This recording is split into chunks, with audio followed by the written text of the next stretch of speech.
Awesome, cool. So, today we're the oboe and bassoon group right now in Woodwind, so we're gonna be talking about good old oboe and bassoon. So to start off, I have a cool little video of an oboe and bassoonist playing a cool duet, and then while you're watching just like a minute of that, if you guys could get up Kahoot, because we're gonna be using Kahoot more than a few times today. But yeah, I'll get that up.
Yeah, so we'll go ahead and stop there, and then we're just gonna get up a Kahoot. Let me. Oh, I already have it started. Perfect. And go ahead and join the Kahoot.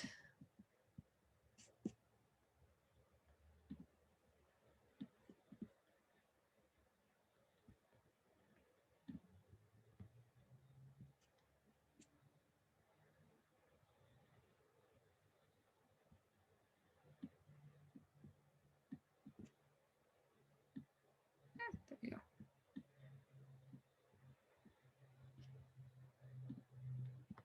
Cool. Is this muted?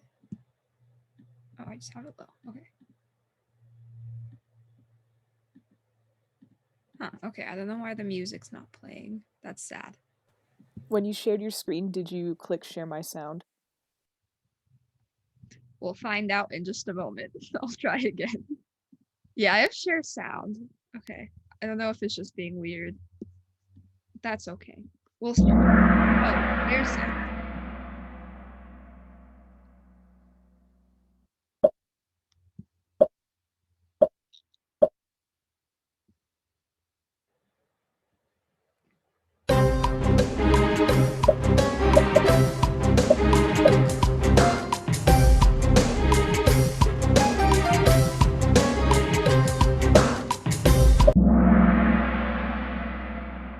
Yeah, awesome. It's oboe and bassoon. Flute doesn't use a reed, and clarinet is a single reeded instrument. Oh, yay, look at that.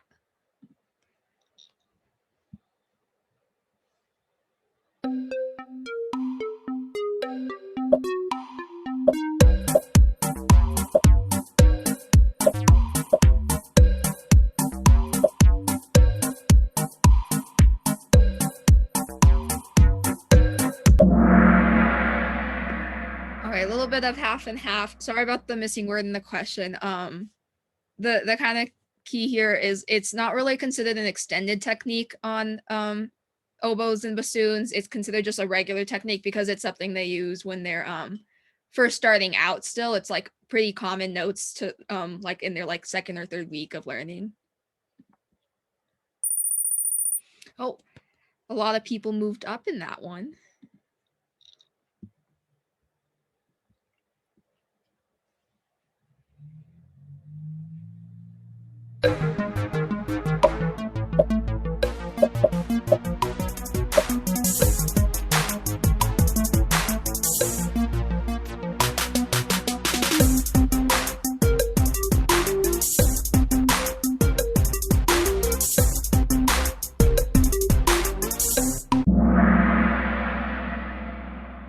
Again, a little bit of a half and half. So the correct answer is no, they're not the most difficult woodwind instrument to learn. But Trevor will talk about that a little bit later. We'll look at the podium real quick before Brenna takes over.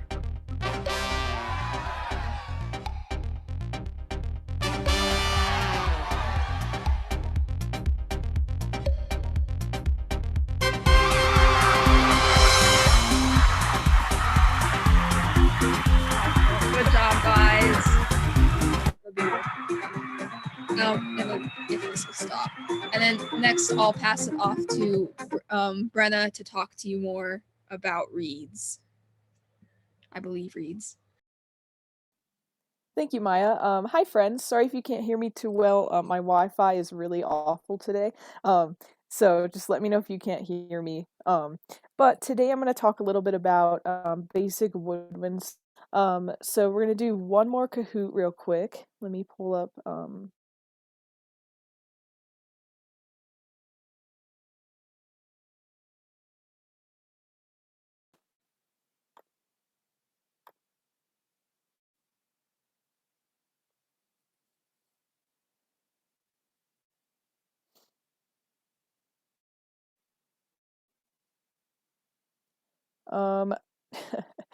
Again, my Wi-Fi is really terrible. Maya, do you mind screen sharing the Kahoot real quick?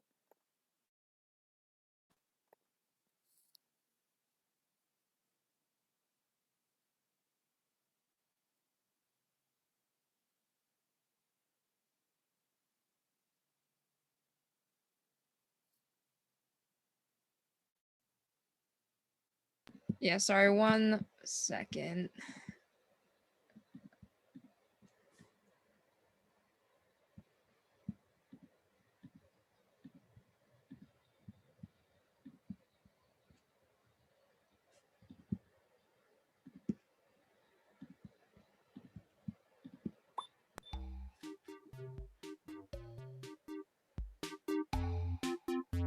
All right, there we go.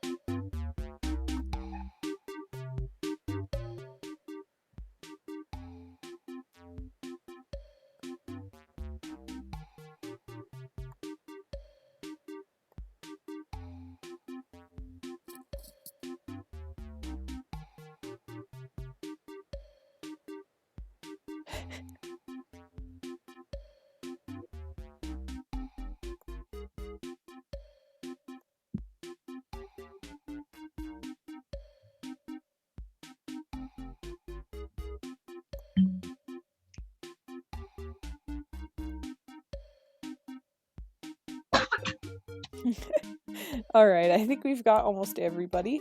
So whenever you're ready, Maya. We've got some friendly competition between Maddie and Trevor here.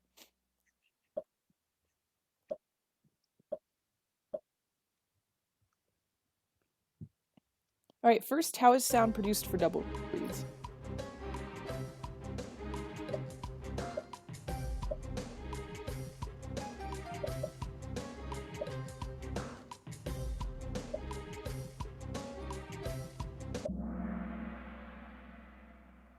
Yeah, good job, friends. Yeah. So this is more of a Kahoot to like get used to basic concepts when it comes to double reads. So two pieces of cane on the double read, they vibrate against each other, and they're often tied together with thread or wire, and that vibration causes the sound.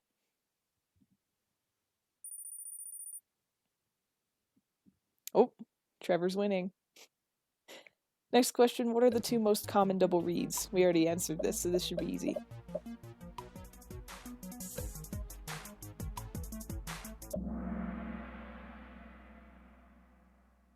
Oh, we still had one answer, saxophone and I can't read. I think it's the saxophone and clarinet. Yeah, oboe and bassoon are going to be our most common double reads because saxophone and clarinet are single reads.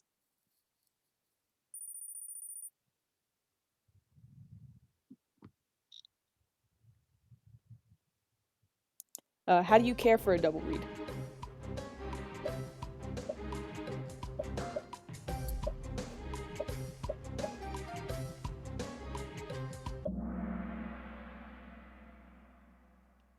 Yep, looks like everybody got that one. Yeah, players soak their reed in water before they put it in the instrument. That'll be about 1 to 2 minutes of soaking. And then slight adjustments can be made to the reed by soaking the reed gently, which is what they should be doing anyway, and squeezing the tip or the wires. And I think we got one more question.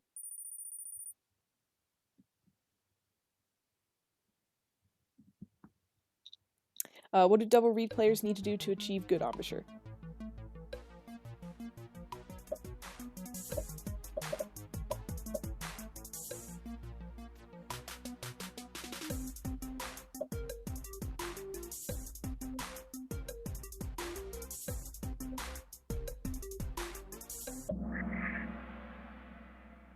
Yeah, very good friends. Yeah, musicians create good embouchure by protecting the reed from their teeth using their lips. Obviously, there are a ton of other steps to take to achieve good embouchure, but that's just one step to success that they can take.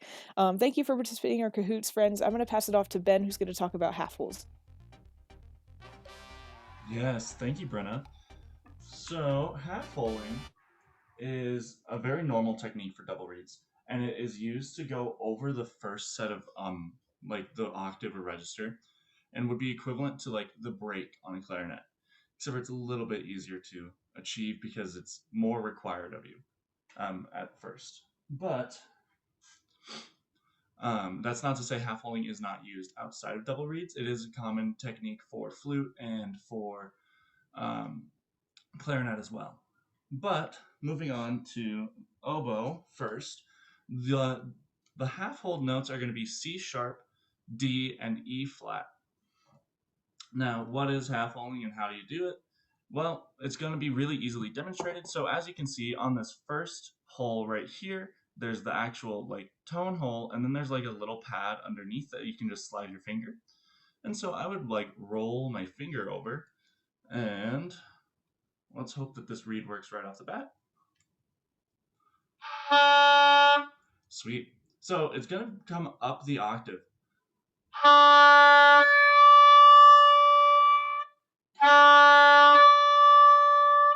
Nice and easy, which will allow your students to play the octave. An exercise for that is going to be just going from the octave rolls and going like E flat, same thing, and C sharp, same thing. Just going back and forth. It would be nice, nice, and easy. And that's essentially it. The half holing is quite simple.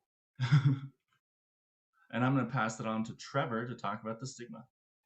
Yeah. So, um, when we think of oboes and bassoons and double reed instruments, it's kind of scary, right? Because it's like, ooh, fancy dancy. Like, I don't I don't know if I'm even like I'm too poor to even touch that instrument or listen to it, right?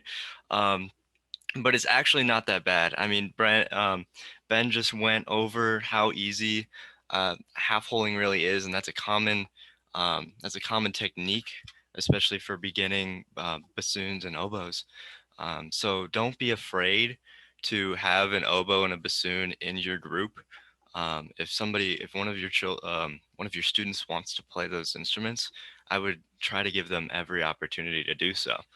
Um, and I would just warn them that it might seem like they're having a harder time because just the learning curve on each of those instruments is just a little bit before everyone else. So they might have this period where the student feels like they're doing a lot worse than everyone else. Just be the I would say just be there to support them. Be willing to spend some extra time with them outside of class if they need it. Um, and also just for accessibility and everything, I know this might be hard, but try to find a way to have at least one oboe and one bassoon like accessible to your school. That way, those students that would like to play those instruments have the chance to, because they may be sort of expensive right off the bat, like bassoons, for example. A used bassoon can be just as much as maybe an intermediate to professional horn or trumpet, but having that there will allow so many more opportunities for your students to excel. And we have a bassoon studio here at CSU, so it's really a nice. It's not super prestigious in any way, really. It's not a special thing. It's just like any other instrument. And with that, um, yeah, that's woodwinds. Thanks for listening to us talk about bassoons and oboes, guys. We were gonna do another Kahoot, but we don't have time. So I hope you guys had fun listening to our small tidbits on oboe and bassoon. I have a question. What is the hardest, like, woodwind instrument to play, or whatever that question was? I have an answer for it. So it depends on what you're looking for. In terms of like just learning it flat out, it is going to be the double reeds. They are a very hard instrument to like get comfortable on, but like flute, you can't even make a sound on if you don't know how. So like at the same time, they're all challenging in their own ways. Thank you. I really enjoyed you guys' thing. It was very stimulating to watch. It was easy to pay. Yeah, so my wife is still teaching, so I can't really say I'm retired until she is. So I do other things. Does she also teach music? No, she's